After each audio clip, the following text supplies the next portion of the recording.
Rugby World Cup quarterfinal number 1, Wales against Argentina, folks. We are going to preview this one with some squads, recent history, some stats, predictions, and you guys can let us know your thoughts. Should be a pretty interesting game. Two sides that, for mine, are both kind of coming right at the right time.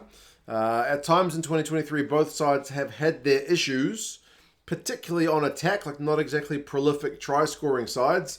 But in recent weeks, both sides have certainly taken up a step up in that area.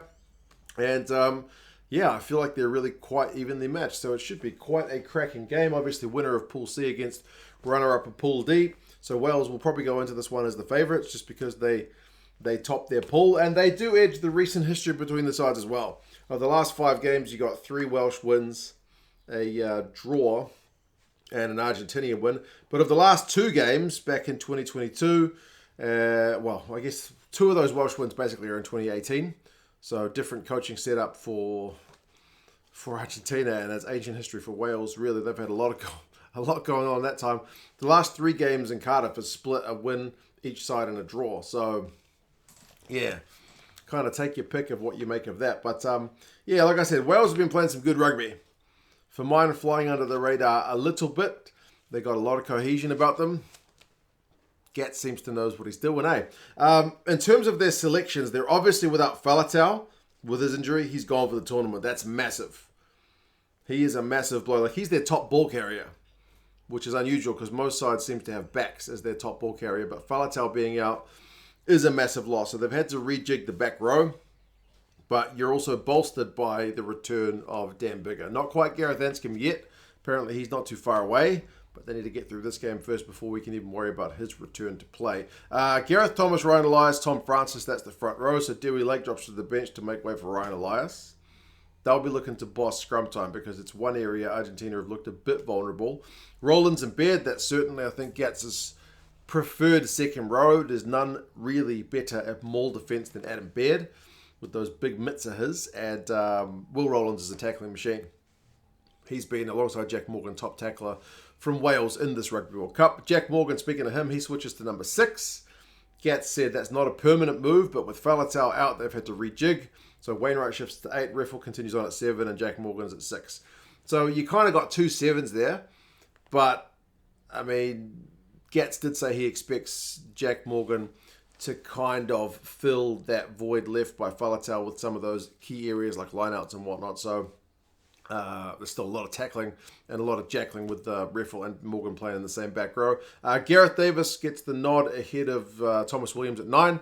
Those guys have kind of been rotating that role. So it's Davies this week and then Biggar, as I said, back. What a veteran to have in a key knockout game. He'll certainly edge his counterpart for experience, and he's been there and done it at Rugby World Cup big games before. Nick Tompkins and George North continue on in the midfield. Tompkins, just quietly, is Wales's top tackling back. He's the top ball carrier other than Faletau, so he's the top ball carrier for the guy who's left in the squad, and he's your top offloader. So he's been involved in a lot.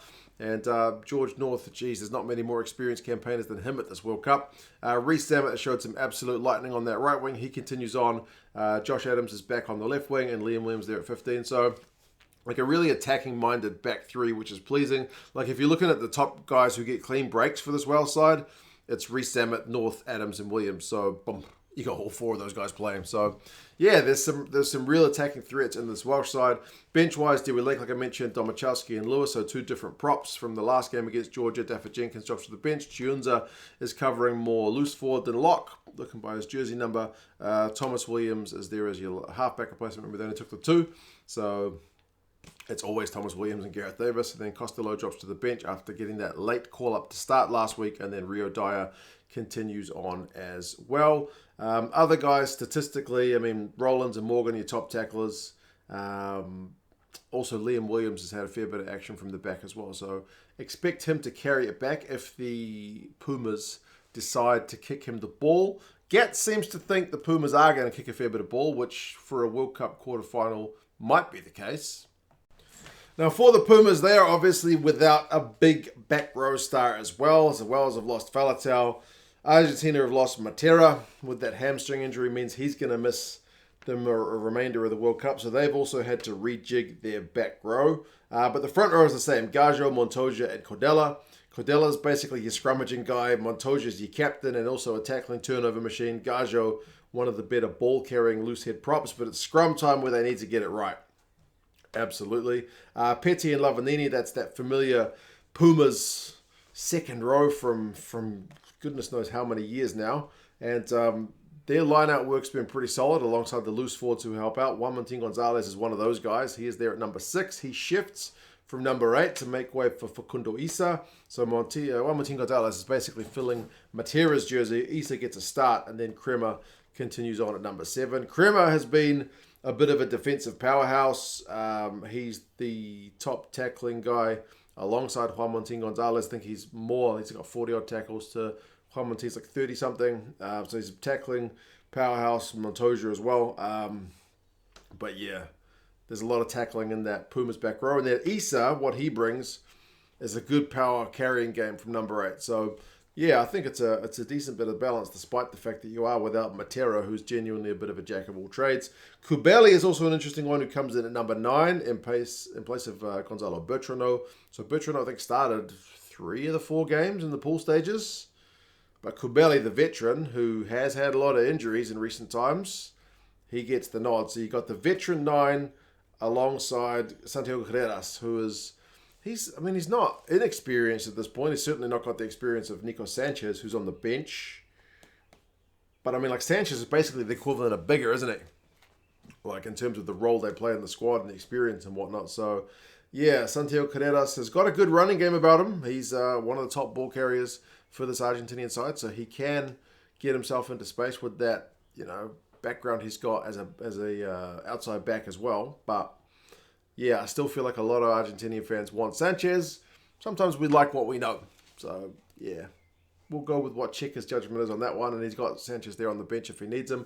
Chocobares and Cinti continue on in the midfield. Boffelli and Mateo Carreras on the wings. And then Mallia is there at fullback.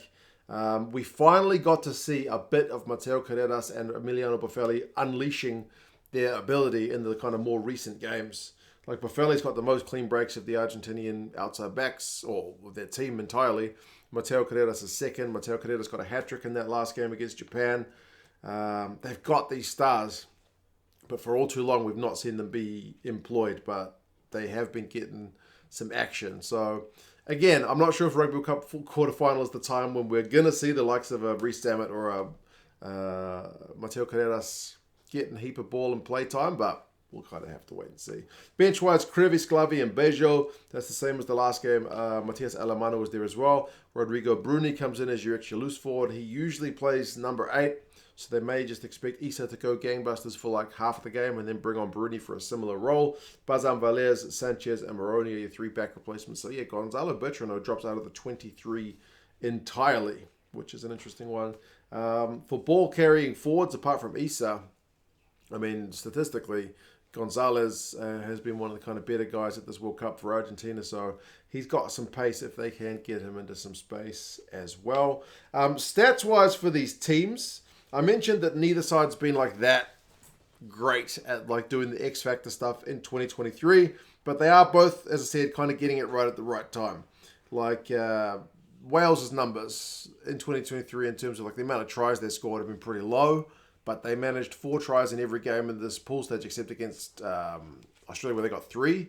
And they booted the leather off that ball to just keep clocking off the points. So either way, man, they clocked up a lot of points in that pool stage, which was really encouraging. And likewise for Argentina. They've finally been able to crack the kind of 4 meters a carry margin. So like 4 meters a carry, usually if you can get above that, it means you're getting good go forward. You're getting over the advantage line. And the last 2 games they finally did against Japan and against Chile. Chile is not really...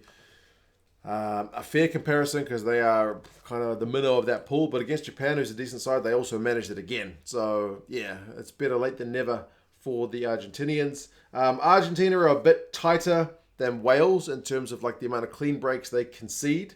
And at this World Cup as well, like across the year and at the World Cup, I think Wales have conceded 18 clean breaks to Argentina's 12.